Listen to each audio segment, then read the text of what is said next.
Hey, Composer Gloves here, and today I'm going to show you how to make this sound. Be ready, it is a little loud. 3, 2, 1.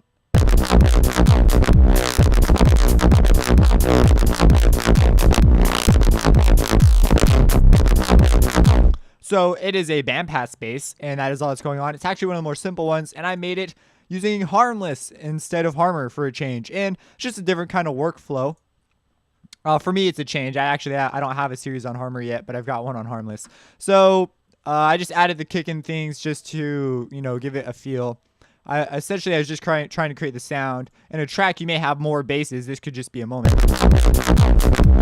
So I really wanted something that just had a lot of grime. I don't know if you guys listen to Opio a lot, but I really like Opio, and he's got these like really just sharp textures in his song that make it so funky. Like, ideally, I would slow it down and just create this groove that just like, man, this would be a great texture to have in there. So what I did was I opened up a Harmless. Let's talk about what I did here. And I detuned it. Well, first I thought, oh, I'll move the tuning around. That'll sound really cool. And I ended up detuning it in the end. And it's actually detuned just a smidge. It's actually gone up just a little bit. And it's creating the Reese over here. So let's go ahead and go into the post, and I'm moving it into 5 even though you can't see it. So we'll name it real quick, make it clear. And if we turn off the post, you can hear the detuning taking effect, and it's been brought down an octave. And I don't want to touch the detuning because you see it's so slight that I just don't want to lose what I have. The other things I touched, I moved the EQ, and this is a special EQ. If you watch the series, I explain it, but I moved the EQ up.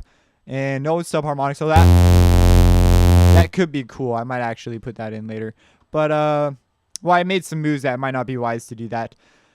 So then there's nothing else except for I have the LFO on. I put it on pulse, and it is controlling the phaser. So I do have some phasery things going on, but there's no amount. So this is just for looks mostly. But at times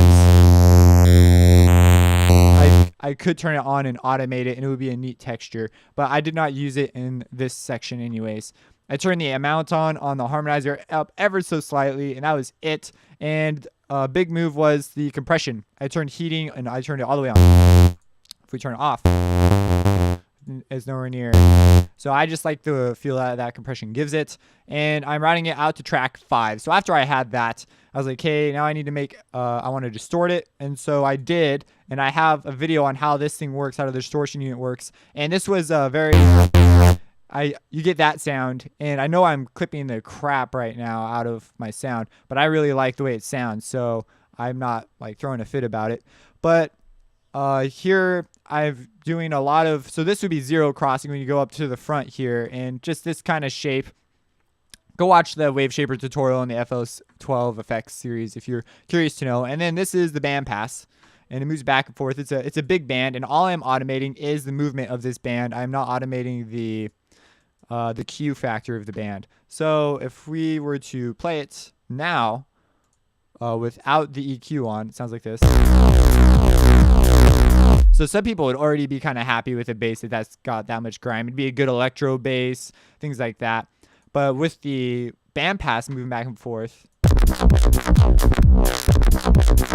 so we have that going on. And then I did one more distortion, and this one's also got some rather sharp curve at the beginning, or linear, I guess it's not a curve. And then I actually duck it a bit on the lower end. So the lower end does not get as much distortion as the rest of it.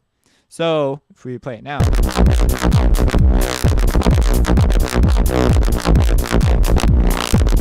I really like that texture right here. This thing, that is awesome.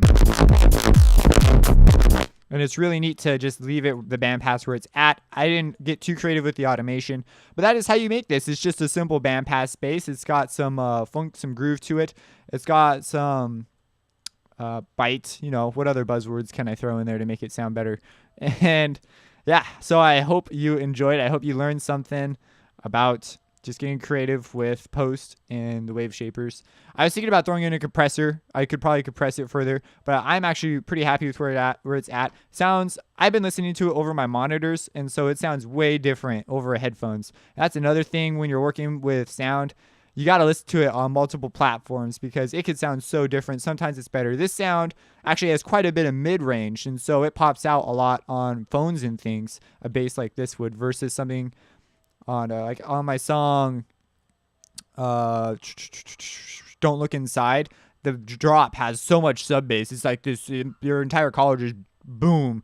But the downside is on phones, that's not there at all. And so it's not the best song on phones. But if I had a bass like this, it would pop out quite nicely on a phone. So if you have any questions, drop them in the comments. Any accusations, put those in the accusation section of the comments. Subscribe because you're a beautiful person. And have a blessed day.